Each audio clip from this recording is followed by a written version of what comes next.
please.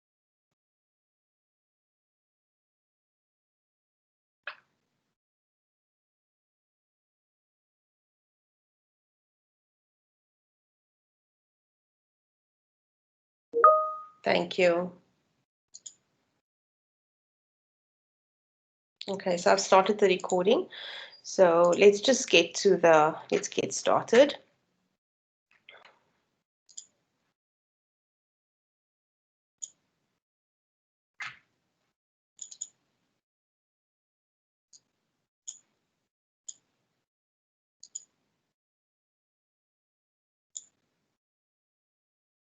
So this evening I'm going to be talking about academic essay writing, and I'm going to be focusing on this because your exam is going to be a research-based essay. I know that question came up in our last session, and I said I didn't think so, but the lecturer has indicated to me that it will be a research-based essay.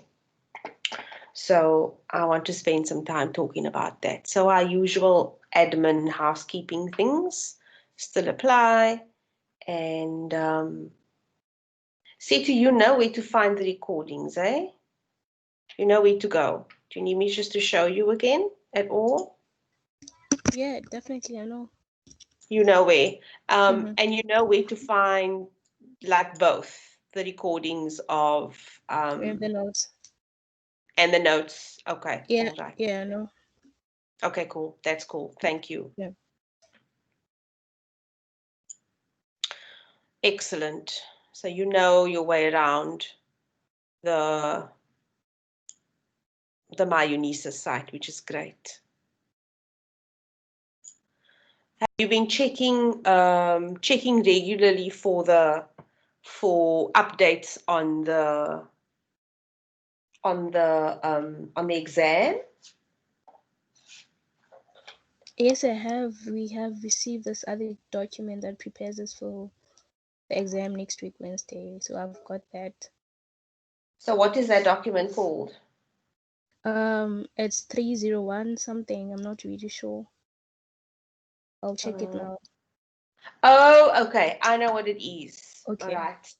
Let's just, yeah, I do know what it is. I saw it myself. So let me just find it. And then, you know what? Let's just go through it while we Okay, okay. Actually, yeah, I should have pulled.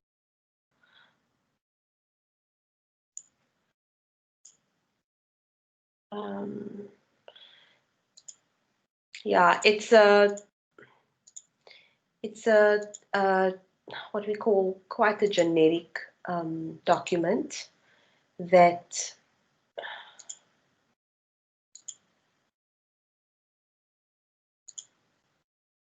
where did I save it? Did I leave it on my desktop? No.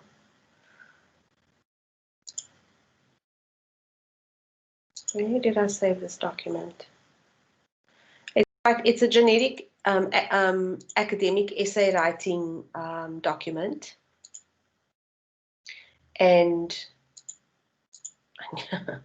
I knew this was going to happen to me.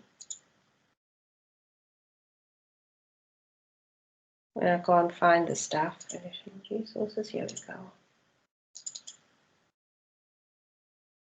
So basically, here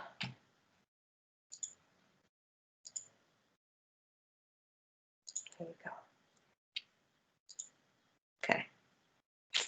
All right. So yeah, it's a sort of standard document. You'll see it's all students of English level 1. So it's a beginner's guide to writing an essay. And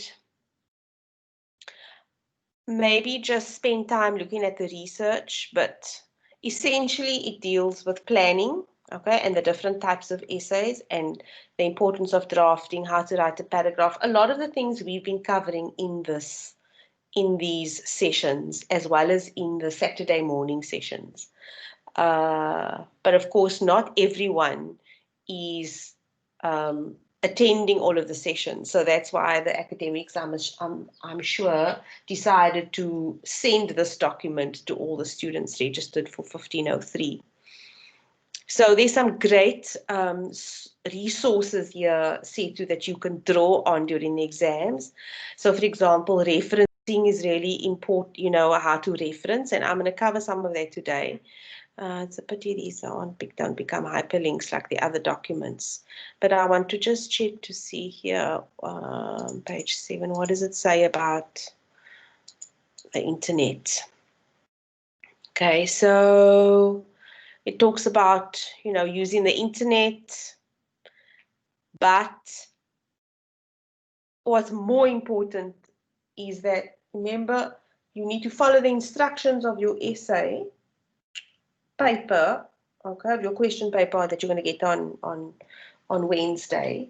And if it's going to be, you know, if it's going to be exactly like your assignment 2, where you have to consult academically valid resources, then please go to Google Scholar and not just, you know, your normal Google. It's really important that you do that, that you go to. And it talks about planning, and I mean, we spoke about that last week, looking at unpacking the essay topic.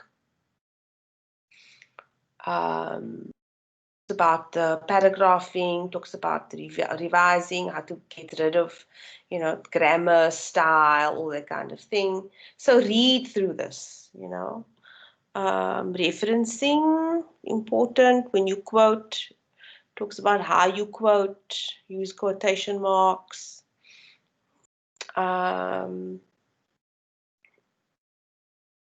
Quoting in brackets, using the Harvard style, which is what you've got to use. You won't use the MLA method, so you can ignore that. So you know what, Setu, what I can recommend you do is read this document, but read it selectively. Read what is of relevance to your essay question in terms of how to write your essay.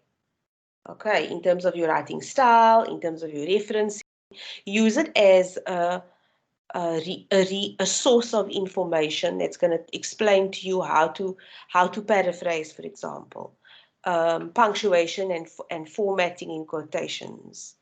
So here on page 22, yes, this is a great tool. So, you know, how to reference if you've got 2 authors. You know, that's what it must look like. If you're going to put that in, if you know if it's going to be at the beginning of your sentence and the in-text citation information is going to become part of your sentence, like we've spoken about in the past, and your year is in brackets, and how it needs to look if it's 3 or more authors. Those are really important little nitty-gritty things. Okay, so that's essentially what that's all about.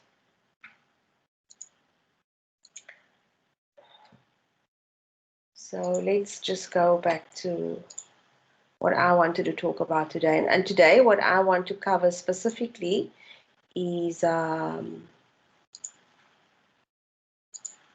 I just want to go quickly through the structure of the essay, and I saw that you wrote an essay also, so I'll definitely look at it. I've just been very busy with preparing for workshops and also my own studies, which is kept me busy. So that's why I said to you I'll definitely reply over the weekend. So that's what I want to look at today. So essay structure, this image will be familiar to you because I've used it quite often in the sessions. That's your overall structure, where you've got your introduction, followed by your body, which consists of your main ideas, and then of course your conclusion. Just another graphic to remind you of what the essay structure is, where your introduction, you give the background, you narrow the focus to address the essay question. Your body paragraph is one main idea per paragraph, supported by citations. Your citations referring to the information that you found in your reading, and how you are going to use in-text citations to make sure that you actually acknowledge your sources of information, and how you paraphrase the information that you read in the source, and that you always in brackets give the name of the author and the year, and if it's a direct quotation, then you're going to give the page number. Your conclusion, you sum up your main points and you end off by going back to the broad discussion. And then, of course, very important is your reference list. I also showed you that video of how to structure your essay. That's just a clip just to remind you of, identifying your main message, planning your ideas, the importance of your introduction and conclusion, using signposting, paragraphing. Really important. So again, here's that 4 steps. And I would just want to recap this, because I'm going to be drilling down into the introduction, what your introduction should look like. And then we're also going to look at what the conclusion should look like. And so I thought, let's just look at the past paper and use this process. Okay, so I've got a paper here. Let me just...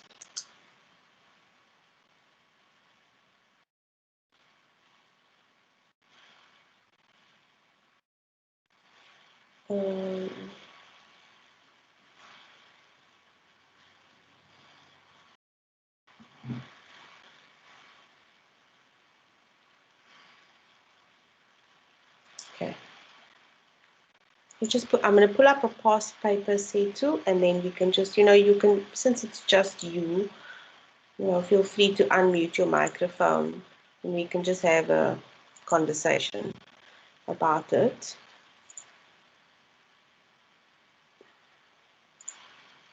Okay, so I pulled up, okay. All right, so this is a paper that I have from 2018, and let's just have a look at this essay topic. It says, statistics reveal that there is a high failure rate in undergraduate qualifications in most universities. Explain 4 causes for the lack of success at higher institutions of learning. Provide at least 2 solutions to solve this problem. I'll read this again a second time. Statistics reveal that there is a high failure rate in undergraduate qualifications in most universities. Explain 4 causes for the lack of success at higher institutions of learning. Provide at least 2 solutions to solve this problem. So we're going to use that 4-step process. Okay, C2. So the first question is, what is the main idea, or what is the topic of the sentence? We're looking at this first one here. What is the main idea or the overarching idea of this essay that you have to write about? I think it is like high failure rate in undergraduate applications. Okay, all right. Maybe, yeah. Okay, or instead of saying high failure rate, you could just say the failure rate in undergraduate qualifications in most universities. Okay, so, or you could even say the success rate. Instead of going with the failure rate, you can say the success rate at higher institutions of learning in undergraduate qualifications if you want. But yeah, you're on the right track. Okay, so that's the sort of the overarching main idea that you're going to be discussing. So what are the key words that you then need to focus on? So it's undergraduate qualifications we're looking at.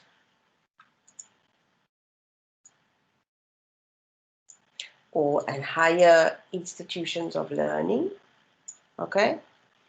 and we're talking about success, and we're talking about the failure rate.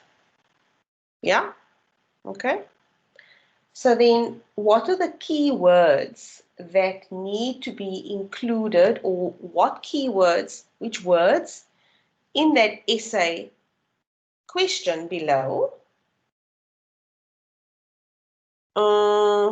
tell you what you need to be writing about? So what about the failure rate or the lack of success needs to be discussed?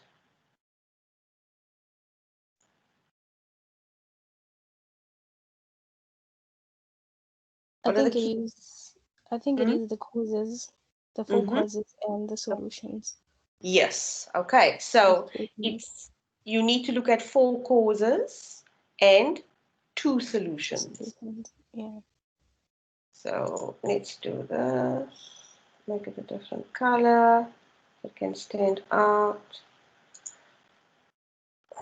Make it green.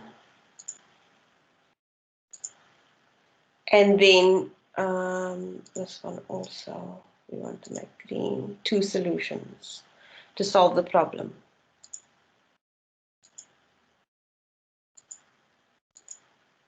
So if we're thinking about the type of essay, it's a causes and solutions problem, right? Essay. So what word tells you what you need to be doing? What's the instruction word?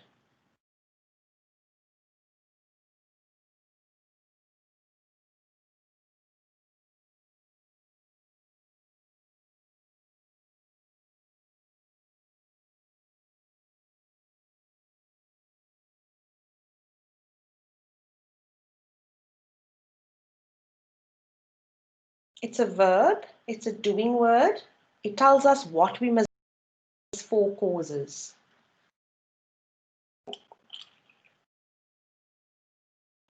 It's usually words like describe, explain, discuss. Okay. Isn't it explain and provide? Yes, so it's explain. Yeah. I'm making it different colors so that everything stands out.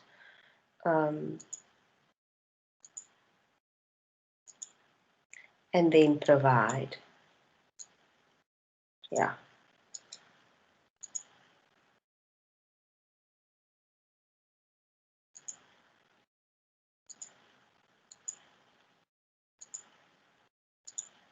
Okay.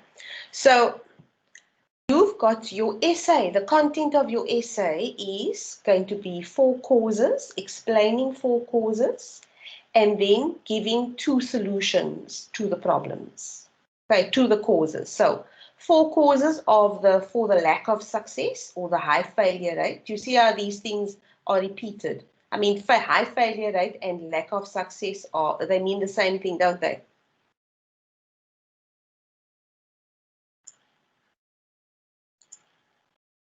Do you see that, Setu? Can you please repeat that? So what I'm saying is, I'm saying that high failure rate and lack of success, they mean the same thing. Oh yeah, they linked. I see now. Yeah, all right. So high failure rate and lack of success mean the same thing. So you have to write, you must come up with, and you must explain 4 causes or 4 reasons for this high failure rate or lack of success at higher institutions of learning or universities. Do you see higher institutions of learning and the word universities mean the same thing? Okay. But you also need to come up with 2 solutions. So it's a problems and solutions type essay. But look at these words here, at least. So that means that you can have more than 2, but not less than 2.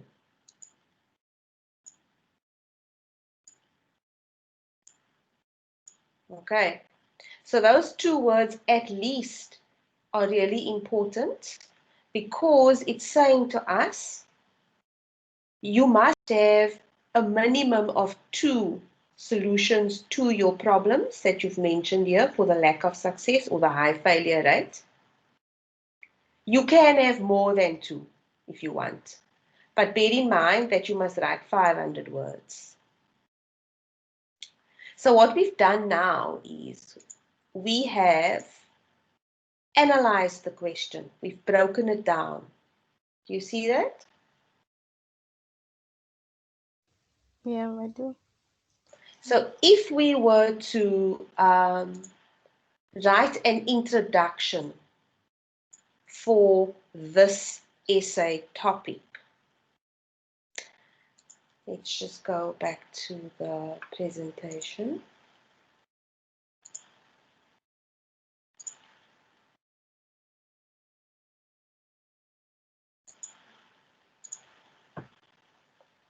If we were to write an introduction for the presentation,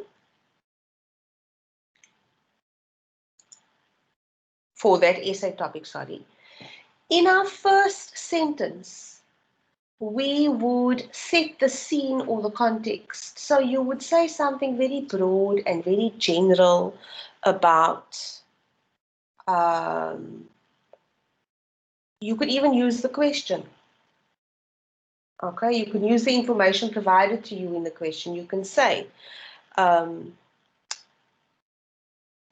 high failure rate or the lack of success in undergraduate, or the lack of success of undergraduate students at higher institutions of learning in South Africa is deeply concerning. That's a general broad sentence about the topic. So that's why it's so important for you to understand what the main idea, what the overarching idea of the essay is.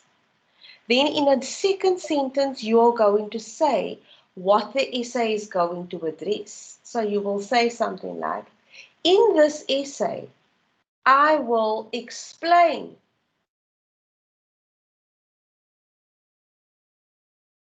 the reasons for undergraduate, the high failure or the lack of success of undergraduate students. I will also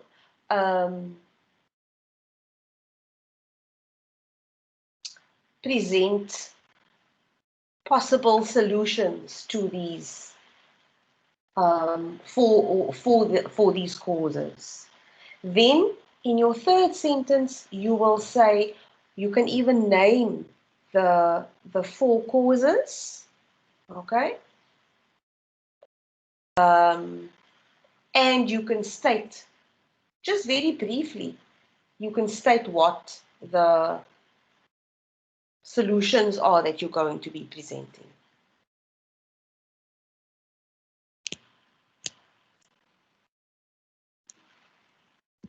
Okay. Any questions or comments there? I totally understand. Good. For now. Excellent. Yeah, that's great. Okay.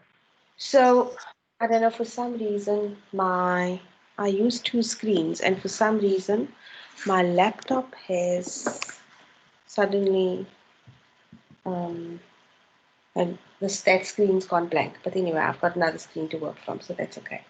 Okay, so what I'm going to do now is I'm going to play you a video on introductions, and I find this guy Adam really good.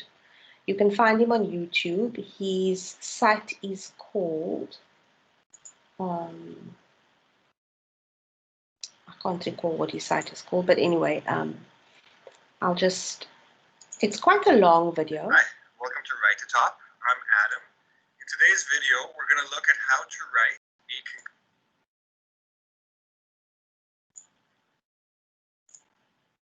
Just share the screen with you.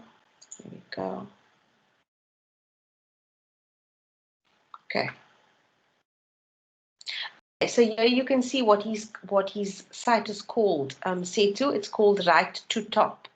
Okay, and he's a tutor for international language exams. So people go from one country to another, and then they're not able to speak English, and then they go to they enroll for this international type of exam and language exam, and they write this exam.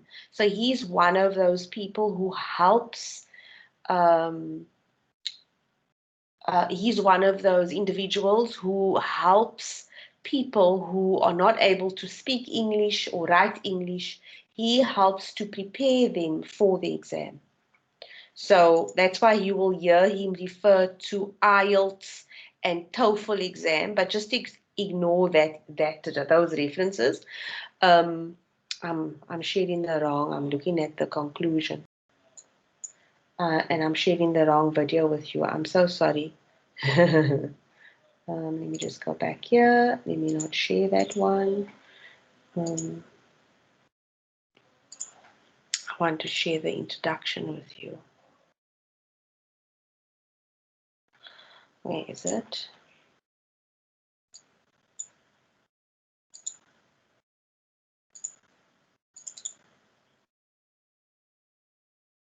Hi, welcome back to ENG1503. Okay. Got the right one.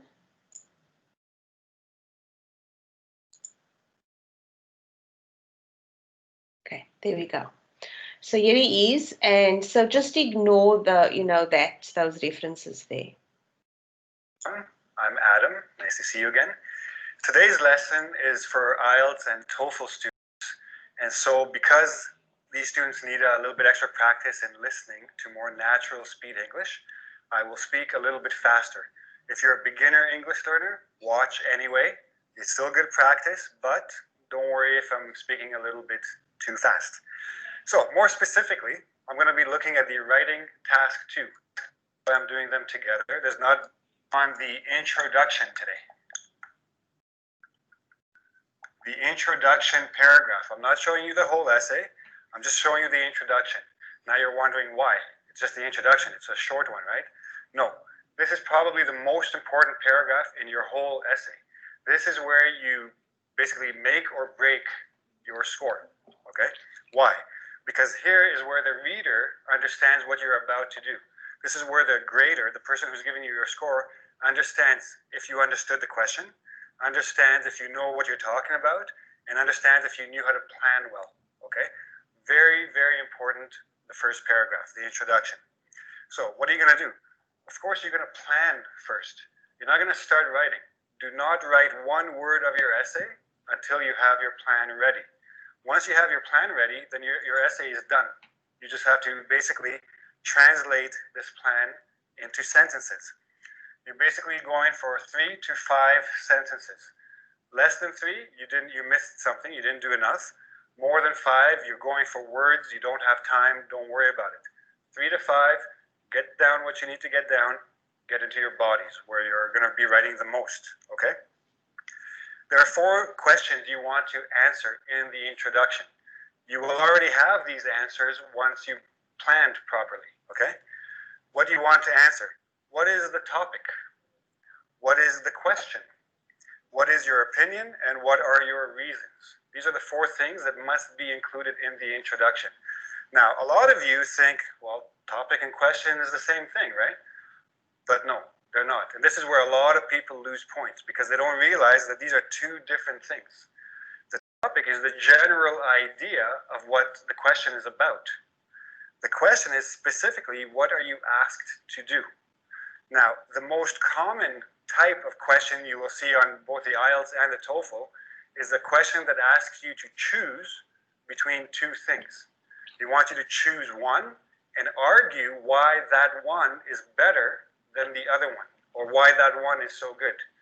Now, what I'm going to show you today will mostly apply to these types of questions, but if you have a question that asks you to compare and contrast 2 things, keep in mind, even if they ask you to compare two things, they're still going to ask you to lean towards one of them, to choose one as better than the other, in which case you're still going to need to give your opinion.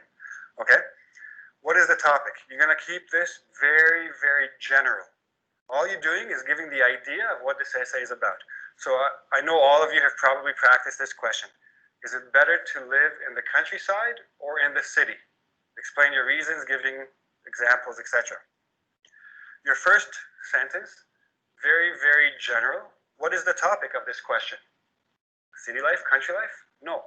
The topic is where to live.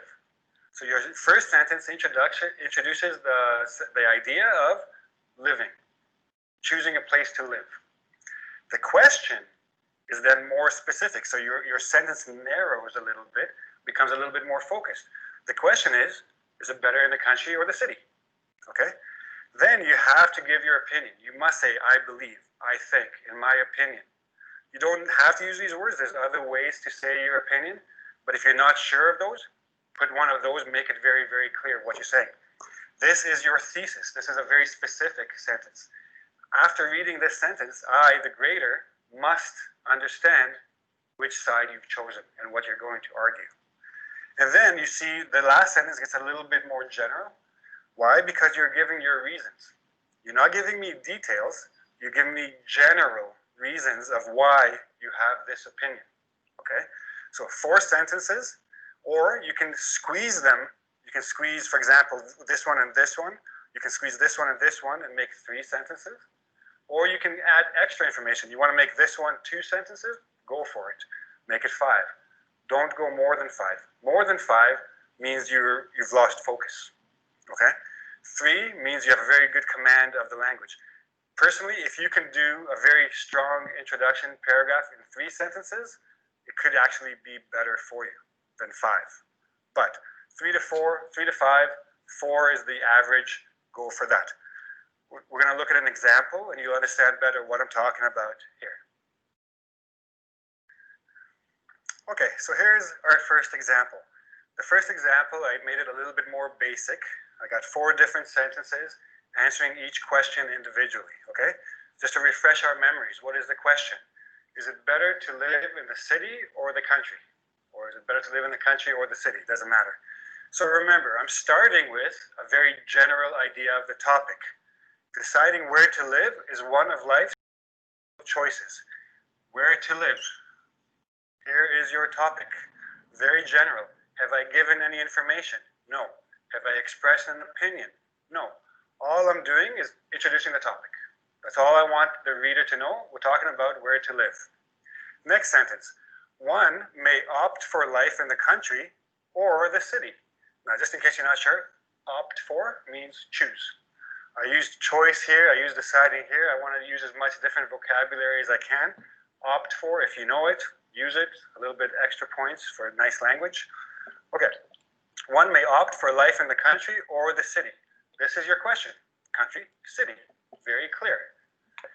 In my opinion, very, very direct and to the point. State your thesis. State what you believe.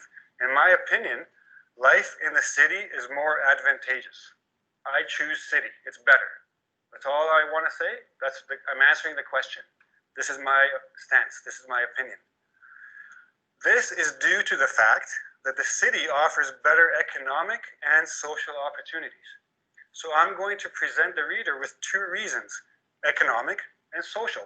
Am I giving any idea what the economic reasons are? No. Am I giving you any ideas what the social reasons are? No. They're very, very general. I've made it a bit more general. Okay? So I've answered all 4 questions. I'm doing exactly what the essay is supposed to do, what the essay is asking me to do. Now, the only thing I would suggest about this one, again, very basic. The only thing I would recommend you could do, make this, take out the period, take out this. In my opinion, life in the city is more advantageous due to the fact that the city offers better economic and social opportunities. All I did was join the last 2 sentences. So now I have a 3-sentence paragraph and a little bit more complex sentence because I have more clauses and more phrases in it. So it shows a little bit of sentence variety. And it's very simple. All you have to do is just take out the beginning. if I want, I can just take out the whole thing. Due to the fact is a good expression, use it, remember it. Just put because. If you're stuck, if you don't know another expression to show reason, just use because. Preferably, you don't use because 1,000 other people taking the test with you are also using because. You want to be a little bit different. You want to stand out a little bit. But if you're panicking, if you're stuck, use because. Now, again, I mentioned there's a slight differences between TOEFL and IELTS. The only difference is time and number of words. For IELTS, you have 40 minutes to write your essay. TOEFL, you have 30 minutes. That's 10 minutes is a huge difference, right? You have to write for IELTS, you have to write your paragraph up to, your first paragraph, sorry, up to 8 minutes. More than 8 minutes. Okay, Setu, I'm going to stop there because I think you get the idea, don't you? You can just answer in the chat. Oh yeah, I do. It's actually clear now. It's much more clear. Okay, it was a nice example that he gives. It's a very simple example, but you get the idea of what your introduction is to look like, and you will see now why in my presentation I had the funnel shape, right? Because you start out broad, and then you go and then you start focusing, narrowing down to the point you're wanting to make. Okay, so just again to remind you that your introduction contains your thesis statement. Your introduction is not your thesis statement. Your introduction paragraph will include your thesis statement. And then each of your, now if we go back to the example we were using earlier, then each of your body paragraphs here will consist of whatever you're discussing, right, that you've referred to.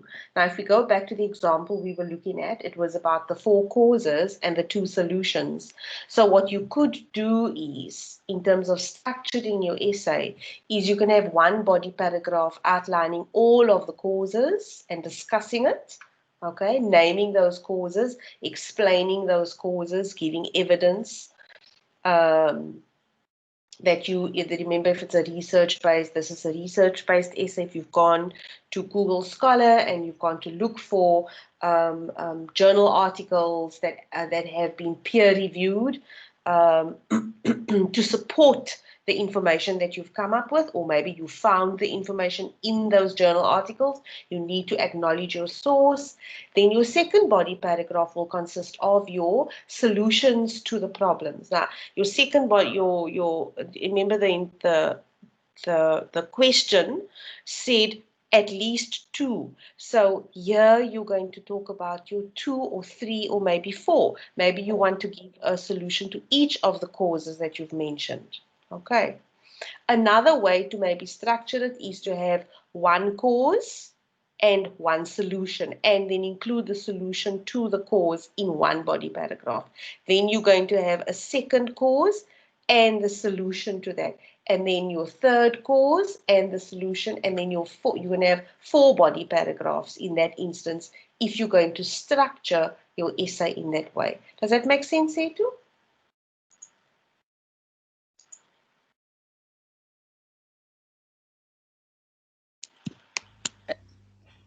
Leno, could you please repeat from how you structure your essay from like body paragraph 1 until body paragraph 3? Because I got a bit confused on the last essay.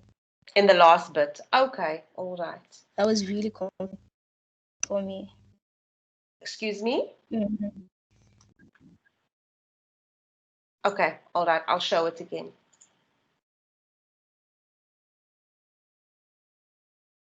So, as I was saying, if we were to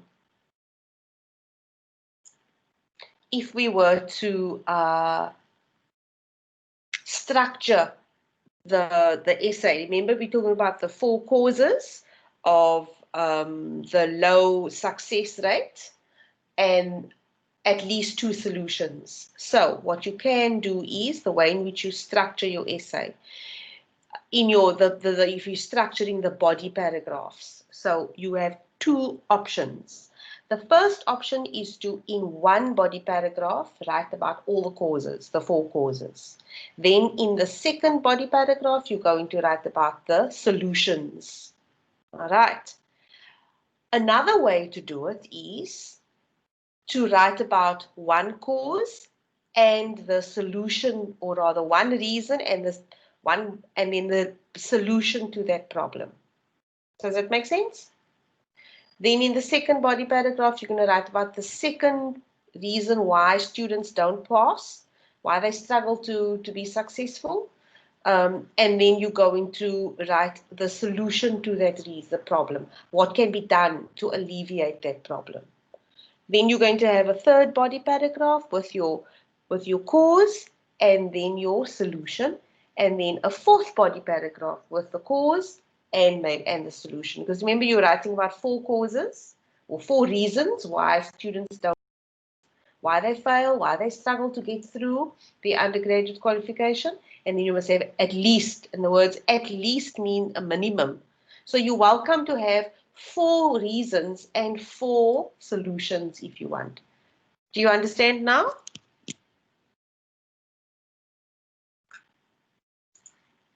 Yeah, I do. But the question that I have now is that, like, can I just, like, from body part, just write about 2 causes, and on or maybe just like 4 causes, and then on the next one I discuss the solutions, and then on the third paragraph I just like sum up everything that I wrote. Does that make sense? Yeah. So if you're going to go with that way of laying out your ideas, you're going to have an introduction. You're going to have one body paragraph with all of your causes, then a second body paragraph with all of your solutions, okay, and then a conclusion. Yes, you can do that. Okay, I think that one is like much more simple for me. For you, yeah, that's fine. I mean, these are just options. Yeah. For you, yeah, these are just options. I'm just showing all the different options, but of course, go for it. I see somebody called W. Lesh joined the meeting, but where are they? Okay.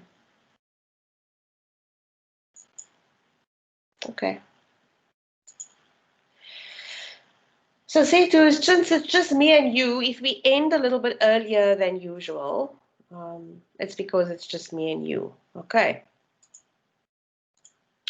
So I want to now talk about conclusions. I mean, I think last time I spent quite a bit of time talking about body paragraphs. And you were in the session on Saturday past, weren't you?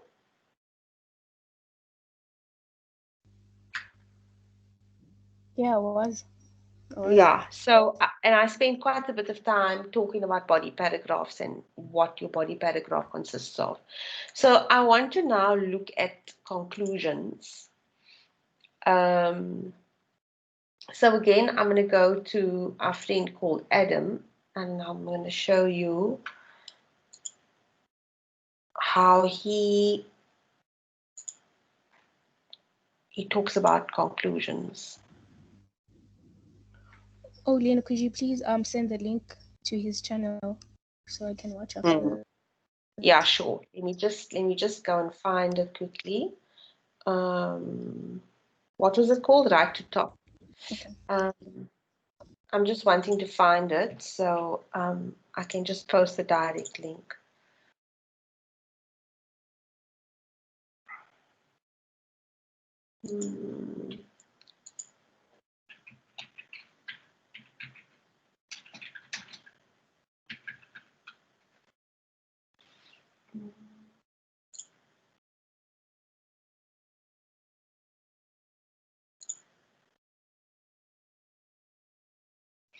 Okay, so I'm going to send you this link. I'm going to post the link in the meeting chat too, but it's going to take you to the channel, okay, and to his YouTube channel, and he's got a whole many different videos.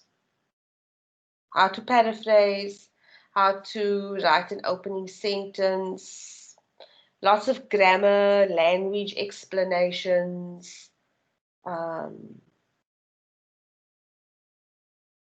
how to write a balanced argument.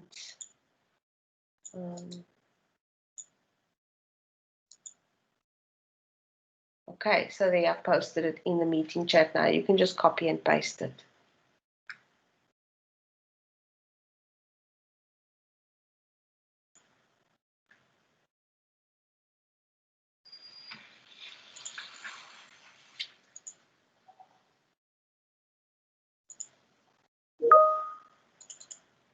Hi, welcome to Write to Top. I'm Adam. In today's video, we're going to look at how to write a conclusion paragraph for your test essay, your task 2 essay. IELTS, TOEFL, whatever English test you're taking. The conclusion is actually very simple, very standard way to end your essay, but at the same time, it's very important. This is the last impression that you're giving the grader, that you're giving the reader, and you want to make sure that you don't confuse the reader, that you don't make any errors in grammar or vocab usage or anything like that. This is your last chance to make an impression, and it's also your last chance not to lose points. Okay, I'm going to talk about that a little bit more as we go on. Now, very simple in that there are set structures. There's a certain way to start your conclusion. There are certain elements that have to be in it, and certain elements that should not be in it. Okay, so we're going to look at all these, starting with how to begin your conclusion.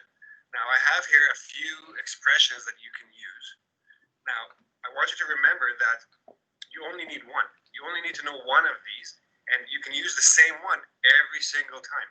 So you don't need to know all of these, but I know that some of you like to have a little bit of variety, that you like to have a little bit of a few options, basically, when it comes to starting your conclusion. So you can begin with, in conclusion, go to it. To conclude, go to it. To sum up, to summarize, in summary. Now, these are a little bit boring. Everybody uses them. So some people want to be a little bit different. But don't experiment too much in the conclusion, right? Just get to it. You're probably running out of time anyway. Better to use whatever time you have left to finish the conclusion quickly and have a little bit of time to look at your essay, maybe make a few edits, make sure you put all the right elements in there and you're not missing anything. So, but if you want a different expression, you can say, thus, with the above in mind, meaning basically what came in the body in the introduction, and then go on to give your conclusion, or thus, it is fair to conclude that, and then go on with your restatement of your thesis, which we'll talk about. Again, in the final analysis. Now, some people wrongly begin their conclusion with finally, lastly. Finally and lastly are not ways to begin a conclusion. Finally and lastly are the ways to begin the last paragraph of a list. First, second, finally. First, second, lastly. It's not a conclusion. It's just the last entry in a list. So don't use these to start your conclusion. All in all is basically okay to start a conclusion, but it's a little bit casual. Don't use it for the IELTS or TOEFL. This is a formal academic essay. Although this is a good introductory phrase for a conclusion, avoid it. Now, some people write, as I have discussed above. Well, I know you've discussed this. So you don't actually need to mention again that you've discussed this. I've just read your essay. I know you discussed it. This is a little bit of a weak introduction to the conclusion. Not wrong. If you want to use it, use it. A little bit weak. Okay? It's redundant. You don't need to use it. It's already understood. So don't use any of these. But again, choose one and just practice every time with the same one. In conclusion, go. In conclusion, go. In conclusion, go. Nothing wrong with that, okay? Now, we're going to look at a few do's and don'ts of the conclusion paragraph. Okay? Do's. What should you do with your conclusion, okay? Keep it short. 1 or 2 sentences are enough. Once you get into your third sentence, you're probably starting to go off topic, or you're introducing a new idea. Avoid that. 2 sentences are plenty. Even 1 sentence is enough as long as it's a complex sentence. If you have a very simple sentence, 1 sentence, it's probably not enough. I usually recommend 2 sentences. 1, if you can make it a nice complex sentence. 3 can be okay, but avoid it. Okay, I'm going to show you an example of that later. Keep it simple. Don't try to be creative. Don't try to get all new ideas and new things in there. Don't try to be very sophisticated with it. A boring conclusion is a good conclusion. Why? You've put all your energy, you put all your creativity, all your language skills into the body. You put your argument, you've put your thoughts, you've put your complicated structures, etc. in the body. Don't do it in the conclusion. Your conclusion is the last chance you have to make a good impression. Don't make mistakes in the conclusion, because that's the last thing that will stick in the reader's mind. Okay? You should restate the thesis. Don't forget to say why you wrote the essay. Say it again. Use different words. That's why restate is underlined. Okay? Make sure that you're not using the same words that you used in your introduction. All new words, but you're basically saying the same thing as you did in your introduction. You are reinforcing that thesis. Okay? If you gave an opinion in the introduction, make sure you reinforce that opinion. If you give an outline of what the essay will cover, make sure you restate that this is what the essay covered, basically. For advantages and disadvantages, there are advantages and disadvantages, pros and cons. You're using different words. Restate the highlights. So don't give me details. Don't tell me all the details that you put in the body, because I've already read the body. Idea. Put it into a summary, into 1 or 2 word summary of the points or the arguments that you made. Okay? Now, this sounds a little bit silly, but write a conclusion. Don't forget to write a conclusion. Now, if you don't begin your conclusion with "in conclusion" or "to conclude," I don't know that this is the conclusion. I will understand it once I've read all of it, but by then it's too late. You've already lost me. You've broken the flow. Make sure that you have a conclusion. Make sure it's a very clear conclusion. Okay? Very simple. Let's move on to the don'ts. What should you not do in your conclusion paragraph? The most important thing is don't introduce any new idea.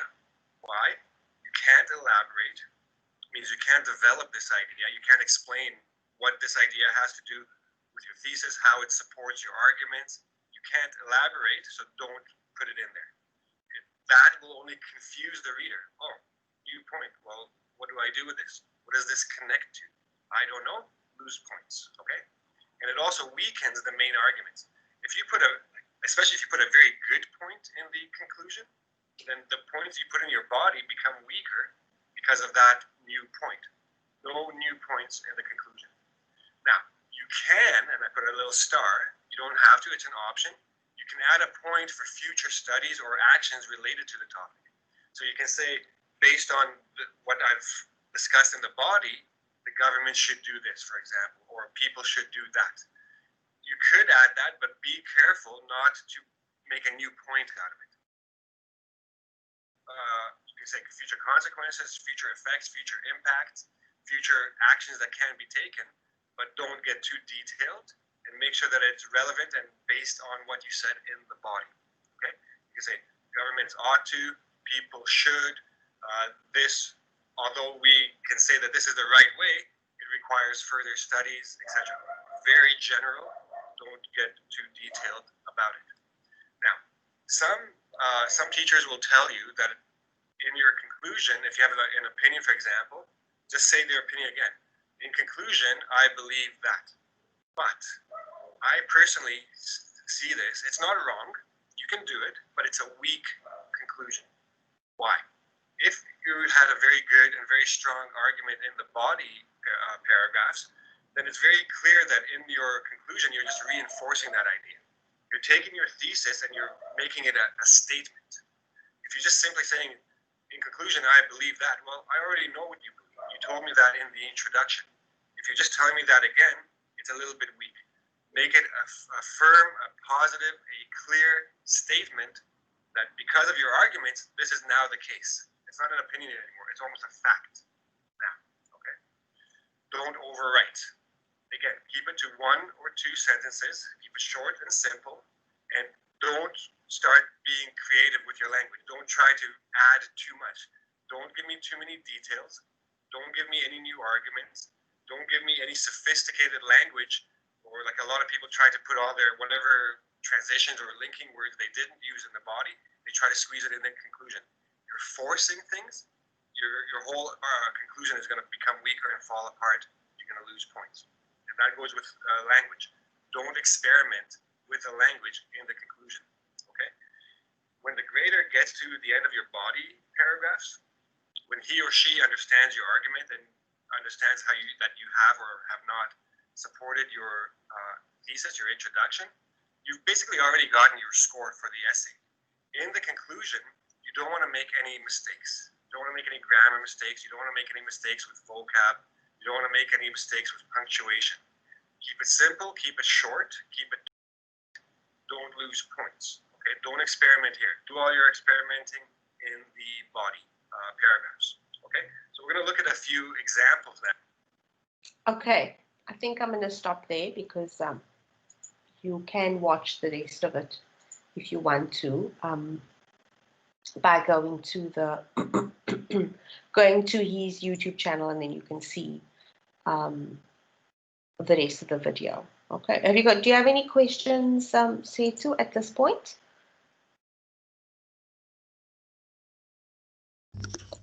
So yeah, I was just typing out right now. But what I wanted to ask is that when I do conclude, can it be somehow similar to the introduction in a way? Can it Yeah. So agree with the introduction in a way? Yeah. So I think I have. I get your question, Setu.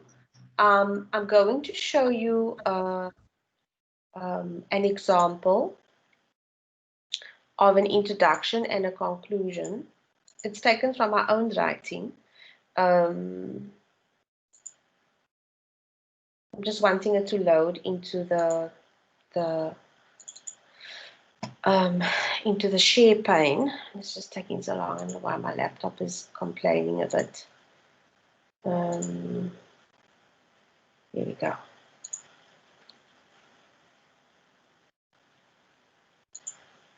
Okay, so what I did was I took the introduction of an essay that I wrote, and I copied and pasted so this here is that's the introduction, and then this paragraph here is the conclusion of that essay. So this was it's a very long essay I had to write. But what I did was just to show you how, when Adam talks about how you repeat yourself, how you say the same thing, but using different words, okay? And so what I did was I also used this example. So if you just look at the introduction first. Oh, that's a bit too big. Okay. So if we look at the introduction first, you'll see here what I did. I used a quotation. I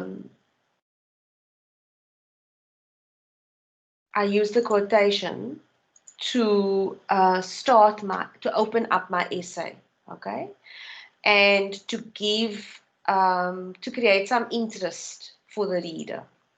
And then I went on to say, in this essay, this is what I'm going to discuss, followed by that, okay? Then I'm going to do this, then I'm going to describe. At the same time, I will also, and then lastly, I will explain this and that and that, okay? So what I did for you was, you'll see here in the introduction, I say, in this essay, literacy as a social practice is discussed. Then in the conclusion, I say the same thing. In this essay, literacy as a social practice was discussed. Now, it's okay if you're repeating yourself. You've got your body paragraphs between your introduction and your conclusion. So it's all right for you to use the same words. But look at, I said is discussed, okay? And then in the conclusion, I said was discussed, okay? Then if you're looking here in blue, it said followed by an overview of the features of ethnography as a research method. Then in there, I repeated this in blue here, but I didn't put all the same words. I just said followed by an overview of ethnography as a research method. So in this conclusion, what I'm doing is I am restating for the reader what I said I was going to do in my introduction. Okay? Then,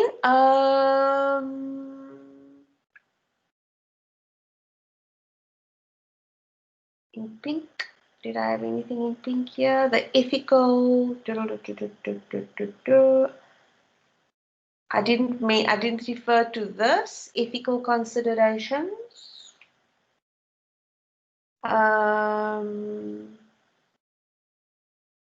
But if you look at what I've got in green here, it says, I will also reflect on my position as a researcher doing ethnographic research who is trying to understand the literacy practices observed from the student's perspective.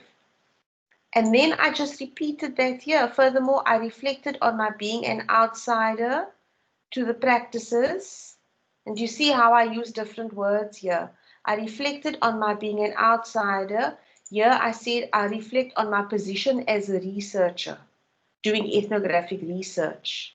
Okay? Here I'm saying the same thing, but I'm using different words. I reflected on my being an outsider to the practices I was observing. Okay? And here I'm saying who is someone who understand the practices. Here I said, however, my understanding. Then in grey, I talk about here the historical shifts. And then I say a historical shift was observed. And again, I repeat the words literacy as a social practice. I talk about the valued practices of this literacy event. And here at the bottom, I'm talking about social practices that are valued. So does that give you some sense of how you repeat your points in your conclusion? Now, of course, your conclusion is going to be a lot shorter because you only have 500 words. All right. Mine was long. I'm a postgraduate student, so my essays are 4,000 or 5,000 words.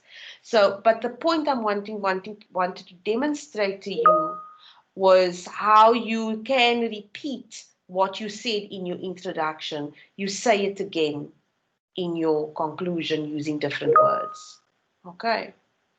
Great. Excellent. You understand fully. So that example has helped. So I'm pleased. Okay, so what else did I want to talk to you about?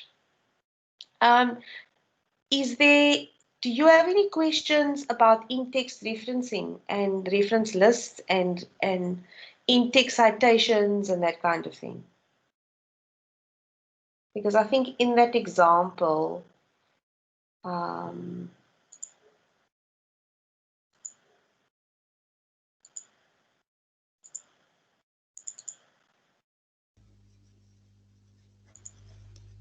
is there anything you want me to explain again for you? Say too.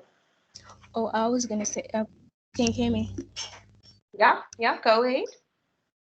Okay, I was gonna ask because on the last assignment that I showed you, I had like a bit of a problem with containing all the intakes that I've used on my reference list, because I realized that I did gather all the articles, the journals, I mean, but then I realized in the middle of my essay that I don't really need some of them, but then I did include them on the reference list at the end, and then you're like, no,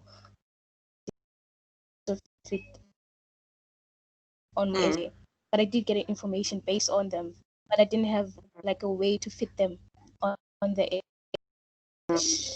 Okay. I don't know how So, to put this for you to understand. Yeah, I understand what you mean. So in other words, what happened was you went and read up about it and it helped you to write your essay, but you didn't quote or you didn't paraphrase from all of what you read.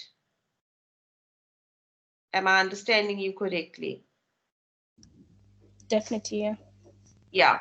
So what you did was in your reference list. So what you did was you didn't do a reference list. You did a bibliography. So that is what a bibliography is. A bibliography is a section of an essay, it's a list of everything that you consulted, whether you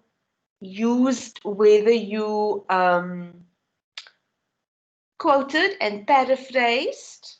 Okay, so a bibliography is a full list of every source of information that you drew on in order to write the essay. Whereas a reference list is the list of the sources of information that you consulted and quoted and paraphrased in the essay. Do you understand the difference? I do. So in your can I have both of them at the end of my essay?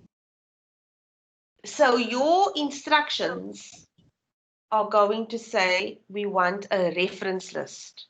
They don't want a bibliography. They want a reference list. So you might find yourself with a bit of a problem because they only want you to put the sources of information that you consulted, that you quoted or paraphrased in the body of your essay, in your actual essay. Okay.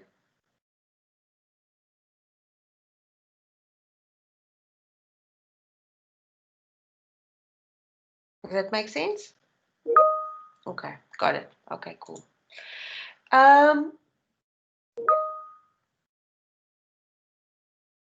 So did you use Cite This For Me when you wrote your essay last time? You know how to use it? You mean on Google Scholar? So no, I'm talking about Cite This For Me. So Google, yeah. Okay, so I don't need to show that to you again, all right? No, they have it stuff. Yeah, okay, yeah. So on Google Scholar,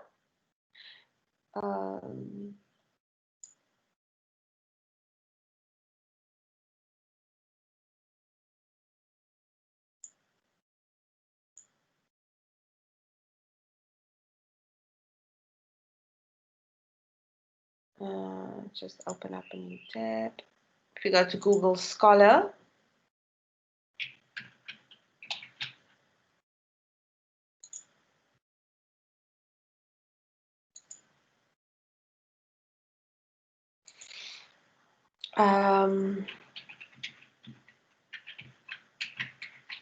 undergraduate failure. Let's just find something here. Okay. Now, you do remember that how to make sure that you will be able to access the UNISA library, okay?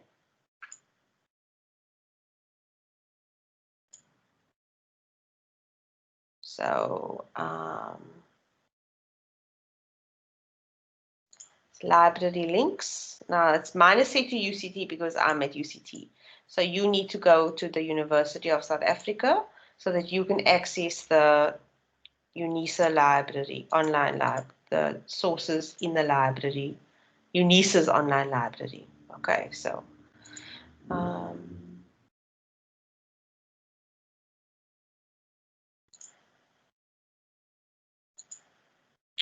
where was that one now? So students retention.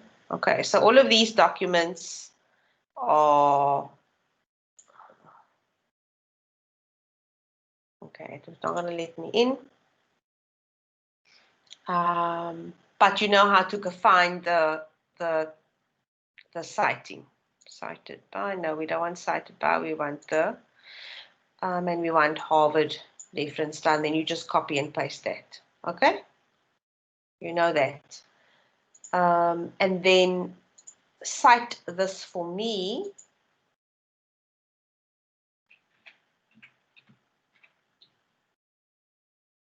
What this helps you with is to formulate or to create Here you're not going to find sources of information.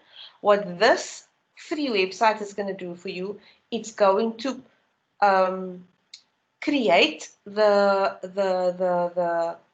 source information.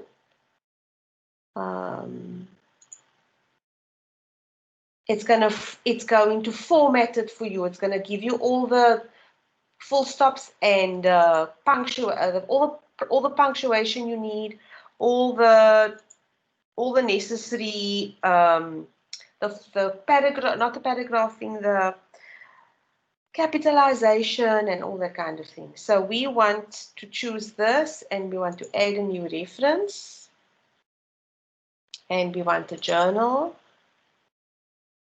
and we want, let's just go with one of these.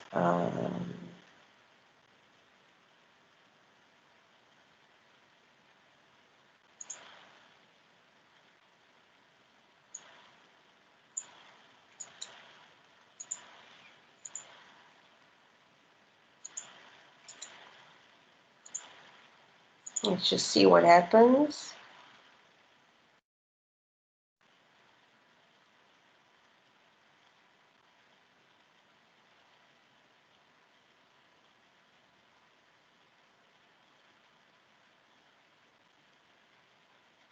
What is that document called? Academic Library Israel. Okay.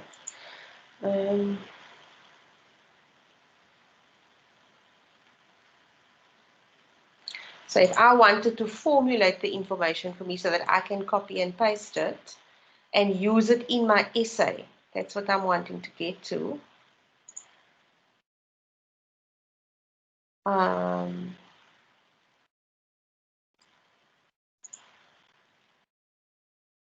Okay, so all you can do here is just copy that for your reference list and copy that to use in the body of your essay. And that's what Cite This For Me is good for. It does it for you. You just copy and paste it into another Word document, and then you've got the information. Okay.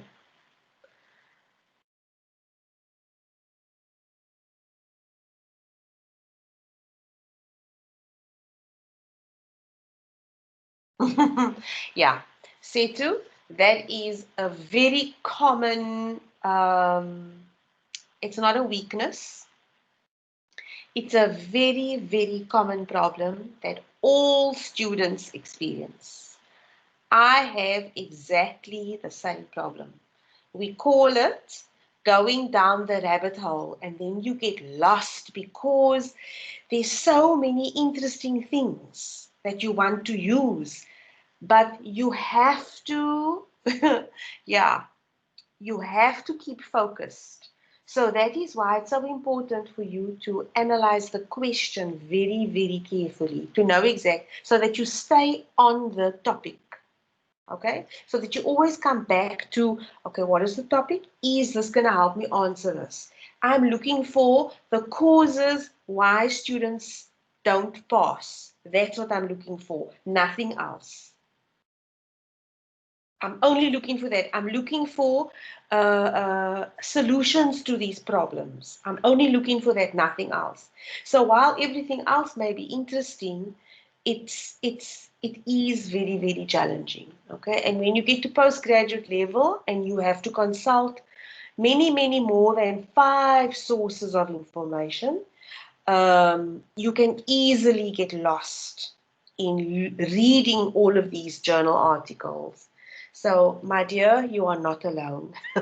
It's a very common problem that is experienced by students at all levels at university.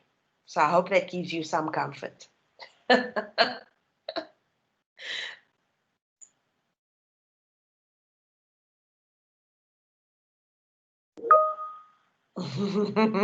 Yeah. Okay. All right.